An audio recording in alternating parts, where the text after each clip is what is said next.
Welcome back. Our guest today is someone whose work really hits close to home for me. Amy Mombourquette is a social worker with extensive experience of working with marginalized inner-city population. She's passionate about creating safe environments for her clients, as well as a strong advocate for unique housing programs, harm reduction initiatives, and treating everybody with respect. I'm excited to hear about her story and what drives her.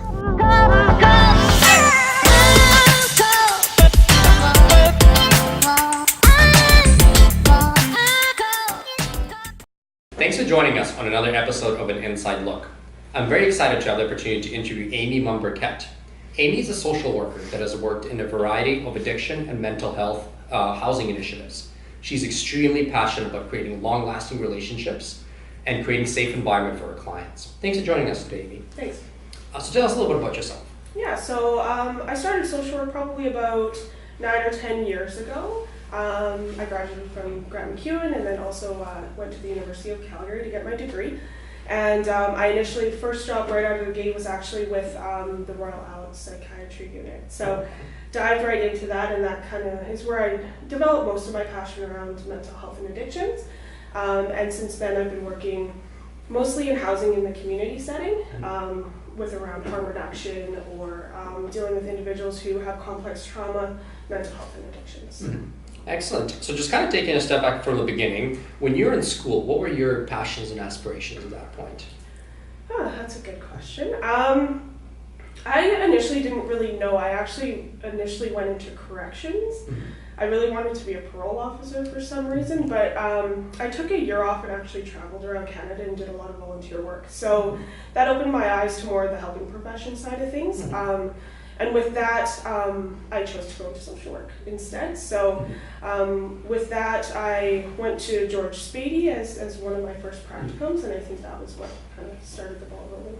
Oh, I see. Okay. And so George Beatty is a detox facility in the inner city of Edmonton. What sort of stuff did you do there that kind of brought that inspiration? Yeah, initially I come from a very, I would say, white middle class area growing up. So it was a huge, huge learning curve for me. I actually asked my professor, I was like, I want you to just throw me into something that I'm not familiar with, not comfortable with. And he picked the George Beatty Detox Center. So there I would help with treatment applications as well as like helping individuals get connected to systems out in the community. But mostly it kind of opened my eyes on how difficult connecting people into our system or many systems were.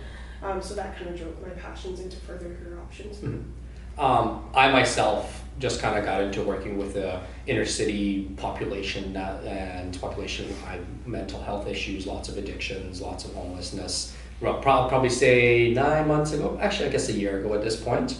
And it was a huge shock for me at that stage.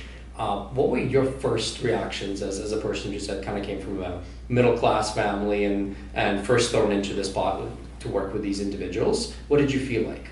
What was your reaction? I thought I'd be a little bit more uncomfortable, but I think when you just see them as just regular humans, just like us, it just made the transition a little bit easier and just kind of opening your mind on how much they can actually teach you. Mm-hmm. So if anything, I learned more than I could have ever taught them. So I'm really grateful for actually starting at the Detox and then working my way through the other systems. And sort of alluding a little bit to that, I think, unfortunately, out in general public, there's a lot of misconceptions, a lot of prejudice that comes. People don't think the wrong things about the population that we work with. Mm-hmm. Do you ever have to face that in your job? Yeah, I always try and think like everyone is one life event away from being in their situation. Mm-hmm. So keeping that in the back of my mind really humanizes kind of every interaction that I have with people. Mm-hmm. And just kind of attempting to put myself maybe into their shoes to see, I don't know if it would, I don't know, it's a lost my train of thought, but I don't know.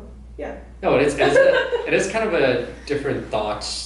The way that I started thinking, very similar to what you were saying, is just one event away. I remember I also had a patient, a client that I saw during one of my rotations where unfortunately just had one terrible event happen to them in childhood that turned their whole life around and just led them down the wrong path. And I was thinking there's absolutely nothing that could have prevented me from not from maybe having the same event and my life turning around that way as well. So sort of switching gears a little bit then, what do you do now? What is your position now? So right now I'm the social worker at a new harm reduction permanent supportive site. Okay. So that's operated by E4C, and then they've contracted with Alberta Health Services to provide the in-reach mental health services. So I'm one of 4, so we have a pretty robust team over there. I partnered with an occupational therapist and a peer support worker, as well as a nurse. So we provide that on-site care. So what does your day-to-day look like then? Right now, since it's a brand new site, my day-to-day is kind of looking at all of the applications that come my way. So it speaks to the need, especially for permanent supportive housing in Edmonton. So right now, I think we just hit 100 applications and we've only had it open for maybe a couple months. So yeah, it's definitely a need that needs to be filled, but my job is to basically review the application and see whether or not we have the capacity to manage the individuals who are being referred to us.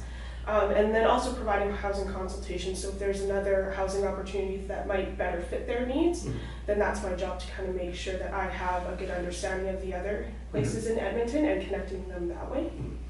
The number of applications really sort of speaks to the need that's out there for these facilities. And I'm sure that in your position, you'll have to look at many applications, and obviously a lot of them have to be rejected. How does that make you feel when you can't quite make the person have a place to stay, have that good? Yeah, I think a lot of people don't realize how emotionally taxing that can be to constantly be having those conversations of just, no, we can't house them right now, or not at all, or there's really been an identified gap of just a group of people that there's no housing for. And to have those conversations not only with the referral source, but also with that individual to say, like, yes, you need housing, but we have nothing for you. So the streets is kind of where it's at right now, or the shelter system. So it's absolutely emotionally taxing to constantly do that. So how do you kind of separate yourself from that emotionally taxing component? To be honest, some days I do and some days I don't. I think people always preach, you gotta leave your work at home and you gotta kind of draw that fine line, but I don't always feel that's realistic. You try to have a really human interaction or human experience with somebody else, so I think it's not always easy. So yeah, if sometimes it comes home with you, I feel that's kind of the name of the game in some ways. You try your best, obviously, to kind of learn self-care and do things that kind of help you get your mind off work when you leave, but there's no doubt that carries along with you. Yeah. One question that kind of came up in my mind, in general, working with marginalized population, it's due to my own experience as well. Unfortunately, sometimes people don't always appreciate all the work that you put into sometimes helping them out. Have you ever faced that, and how did you overcome that?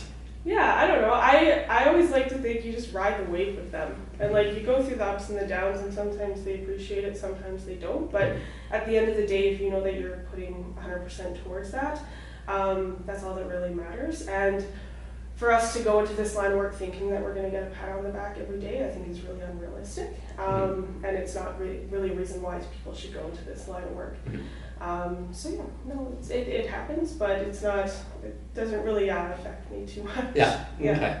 Well, that's very true. So based on what you just said, then for people that do go in this sort of line of work, what do you think it takes to be a good social worker working with marginalized population? I really truly think before you jump into this that you have to do your due diligence and volunteer and really feel or get a sense of kind of what you're getting yourself into. Some people go into this line of work because they have their own past traumas or they want to work through their own personal things in their lives. But getting a handle on that, I think, prior to helping other people out could be beneficial. Not saying that's the right choice for everybody. But yeah, really doing your homework as well. And I think it's a lot of like self-reflection before you get into this line of work. What are your triggers? What are things that you need to work on? Is there things that are going to happen in your line of work that, I don't know, that, what can I say, would impact other people maybe? So yeah, I think you'd have to do your homework for sure. So what sort of volunteering did you do? I know you said that you took a year off and you did some volunteering and some traveling. 9 months off. I traveled through Canada, so I did I went to the military base, so I did a lot of like parent and top programs. So I kind of got an understanding of their life and what the struggles that a military family would have to go through, and how difficult it is for the women actually of the military, and how they have to take care of the kids. So I did a lot of work with that, as well as the other one I did was more kindergarten program as well. And it's interesting because youth isn't my forte, and I kind of prefer working with adults. So it was good to do that. So I knew I didn't really necessarily want to go into that as my career. But I also took, I also was able to go 6 months traveling as well and do 2 months in Tanzania. So I was able to help them build a school out there in Arusha. Oh, excellent. So it sounds like you did all sorts of things that are related as well as completely non-related to your field. Do you have any interesting stories throughout your time volunteering that you've kind of picked up? An interest in what? Any interesting stories or anything of that sort? Something that you think might carry forward that you learned? Probably the biggest thing around just traveling in general is understanding cultural diversity and how that plays into kind of the human interactions that you have with people on a daily. People just come from all walks of life, and just trying really hard to understand their perspective before you judge. Probably was the biggest thing that I took away from that.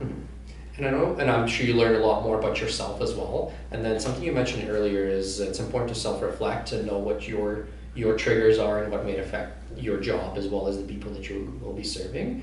This might be sort of a difficult, maybe personal question, but what triggers you then? What have you identified in yourself that? I think it's when you have kind of maybe more people requiring your assistance than you can manage.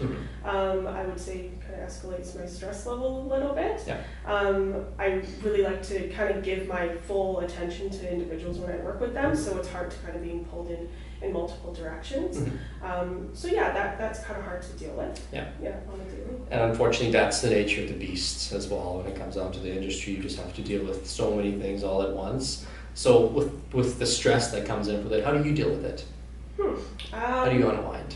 Well, I like going to the gym. I'm pretty social, so I like to hang out with my friends. And just take time for myself, whether it's going to farmers markets or just enjoying Edmonton in general, and being active as well. So anything that kind of gets my mind and kind of releases stress in a different way, is what I like to do. Excellent. Now, do you have any interesting stories or something that really that has happened in your career that has really kind of stuck with you to this day? I think like focusing on housing in general, I think it's good to note on how long it takes to actually house someone who may be experiencing chronic homelessness. I was brought, an individual requested that I help him with housing. He's been experiencing homelessness for about 7 years. So I initially met him probably, almost 2.5 years ago. And it was a pharmacy that brought it to my attention that, he doesn't have any coverage for his medications, and we really need him to get on these meds as, I think they're his antiretrovirals. So just some important medications that needed to be given to him. So I take my engagement very slowly, but yet very intentionally, because I feel you need to develop that relationship in order to kind of meet the needs of the individual, as well as understand them in their entirety. So I can kind of bring you along the story of how he eventually got housed. So I would meet him at the pharmacy, and I would just talk about the process of getting medication coverage, and really getting him prepared to face the next day when we would actually go to the center to get the coverage. So explaining, and that's my job, I feel that's our job, is to really know the systems well enough to make sure that they feel comfortable and prepared to enter that situation. So I went and met with him and had a casual conversation, brought him a coffee, and said, this is what we're going to expect tomorrow. This is how much time it's going to take. These are the questions you're going to be asked. This is the environment that you're going to be brought into. There may be judgment, there may be people that are triggering to you in that space. So really giving him a good understanding of what he's getting into. And then the next day, he had to stay at a shelter. He stayed at the Hope Mission the night before. So I lined up and I said, I'm going to be there at 7:45, and I really want you to join me for this, because I think it's important. And and also letting him know like people care about you, and I think this is really good for your health at the end of the day. So I gave him that invitation, and I said, I'm going to be there, give me your coffee order, and we're going to get it done. So 8 o'clock rolls around and he still wasn't there, and I was like, okay, here we go. Like that's fine. We'll just try it again another day. But sure as heck, he comes down at like 8:05, groggy, just stumbling from like the Hope mission. And so we lined up, and it was about overall a 5-hour process to get him medication coverage. So I think if we also have to, I think, understand or have some realistic expectations of what we're asking people to do before we actually get them to do it. I think that also speaks to somehow when we get frustrated, we're like, oh, well, I told him to do this 10 times and he still didn't do it. Well, have you ever sat through getting medication coverage at the City Center Alberta Works place? It's not always easy. So I think preparing him really helped him for that, but he left a couple times, came back, but we're able to sit through it and get him that coverage. So that was kind of the first point of when our relationship built. He knew I was there for him, and I showed up for him. So along that time, he kept coming to my work and checking in, and some days were good and some days were really bad, and he would just come in and yell at me and leave. And that's okay. I'm just happy that he kept coming. I didn't care what state he was really in. So that kind of went on for about a year. He later was incarcerated and then was released after that. And one of his workers reached out to me again because she knew that he had a good relationship with me, saying, you know what, I think this is the perfect time to try this whole housing thing again. So once again, I met him. We talked about housing, and I really gave him a lot of information and a lot of choice in his in where he would like to go. I wasn't there to pressure him. I'm a huge fan of choices and giving him all the knowledge he needs to have to make his own decision.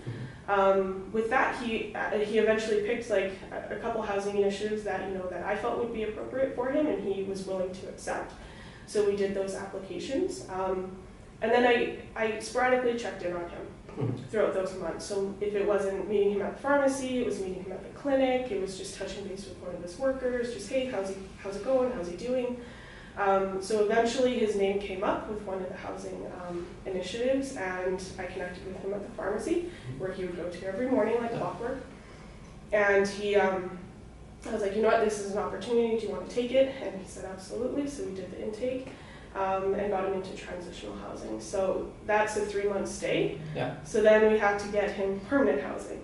And that was another six months, I think it was, before from application to actually getting housed. So I just found out a couple weeks ago that he got his own place. Wow, that's excellent. Yeah, his own apartment, everything's good. But out of everything, all that was over 2 years to get one individual permanently housed. It speaks to how much time it takes. It speaks to how disconnected our systems are. It speaks to how much advocacy one individual or several individuals have to have in order to make this happen. And it speaks to kind of the power of relationship and how far that can really take you with helping an individual out. Yeah, that's incredible. It sounds like you really went above and beyond, but at the same time, you did what you're meant to do, and that's what you're supposed to do, and that's incredible to me, because one of the things that I really picked up from that story is just I think people really need support and need that somebody, like you mentioned, to care for them. And I think a lot of individuals that we work with simply have nobody to lean against, so they may make the wrong decisions, or they may not know what to do because they have nobody else to support them. It's great to hear that he is now housed. He's got his own place coming up. Do you still keep in contact with him at all? I do. He gave me a call the day he was moving out. So he said, you know what, like this, I hope I see you, but I hope I don't at the end of the day, because I don't know. I think he's just an individual that, like you said, like just needed a lot of support, and he was eventually able to kind of advocate for himself and use his own empowerment to find a place. So and you help him empower himself. And over the 2 years, you become like family as well. I'm sure that you got to know all the ins and outs of his mood, of the way he is, of absolutely everything about him. You mentioned, and obviously because it took 2 years, you mentioned that the system is disconnected. The system is not very efficient at doing these things. What do you think we're lacking right now in terms of making things a little bit smoother? I think it's like just sharing information. I think we don't really understand on how actually re-traumatizing it is for individuals to have to constantly share the same information or share very personal information about themselves in order to get a similar service. I think we need to connect our systems a little bit better so they're not having to repeat themselves and answer the same questions. I think we also have to do a better job of networking. I think we stay in our little silos or our little kind of groups of where we work and don't really reach out as much as we should.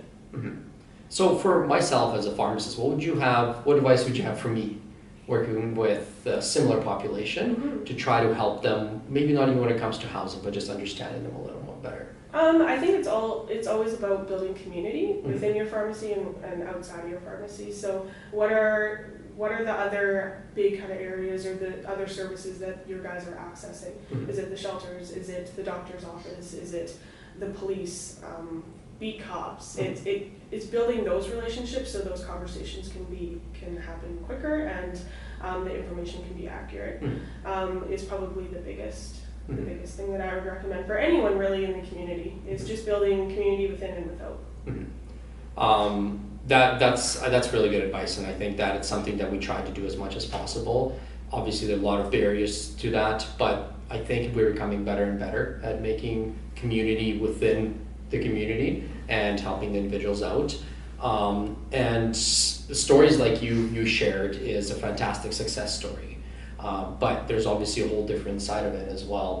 We see a lot of stories that, essentially failure stories of things that happened that did not go as planned. Do you have any memorable challenging situations that you faced or altercations that you had with any patients or clients of yours? Yeah, kind of like on the daily, and I don't know, you just ride the wave with them. That's how I like to view my job. Like everyone has good days and bad days, and if I had to kind of go through a day in the life of them, I would probably be reacting the same way. So nothing that really sticks out.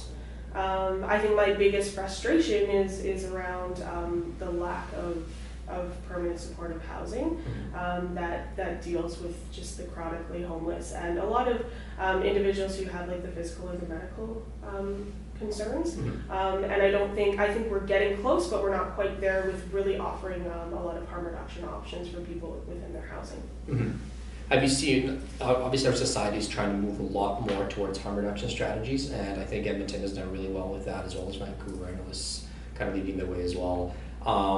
Have you seen a lot of benefit with that with clients that you work with? Yeah, I think one of the major things that you usually see on an application is evicted 10 times due to drug use or due to guest management or due to violence, and usually that kind of stems from substance use in some ways. So it's really kind of getting at the root of the problem. And I think harm reduction is we usually talk about harm reduction in the sense that it's always drug related or it's always alcohol related, and I like to view it in all aspects of their life. Like how can we reduce harm in general to their life? That could be teaching them how to properly take their medication. That could be teaching them how to get on the bus to attend their psychiatrist appointment. That could be look at so many ways. If they're in the sex trade, how do you have those conversations with those individuals to kind of reduce the harm when they go out? So I just kind of like to use it in all aspects of their life. So how do you teach individuals that sometimes may not be ready to start their journey to harm reduction and start their journey to stop some of the behaviors that have been toxic to their life? Yeah, I think it's just constantly having that in the back of their mind and inviting them to have a conversation about it. They may not accept the invitation, and that's totally cool. But just asking them, hey, do you want to learn a little bit more on how to reduce harm? I'm not telling you to stop and coming at it from the most non-judgmental place that you can. But yeah, I just always have that conversation. Hey, I know a lot about harm reduction. Is that something you're interested in? Using actual examples of, I know you're an IV user. Do you want to, do you just want a clean needle? Or do you need a naloxone kit? Or different informal ways of kind of just broaching that conversation. Oh, that's really, really good advice. And then just kind of being on that point of the inner city in general. I know this might be kind of a difficult question, but it's one that I've been asking myself a lot as of late. just kind of thinking overall is, what do you think is the main issue that's plaguing our inner city? Yeah, that's a loaded question. There's a lot of things that I think people associate that's negative with the inner city. Usually the concentration of individuals who are marginalized is usually around those inner city areas. So homelessness and substance use, and people usually associate like crime rates with that. But I think the major thing is, how do I put this? How do I put this nicely? You can put it not nicely. That's completely fine. I think it's the lack of education around the population, and that they are humans just like us, and they deserve just as much care and attention as anyone else does. I think there's opportunity for growth and understanding in the inner city, and I don't know, I think we can, I think the one thing that people forget about the inner city is how much of a community they are, how much they look out for each other, and how much they care about each other. And people don't necessarily see that kind of sparkle in the inner city with that. They mostly look at the negative.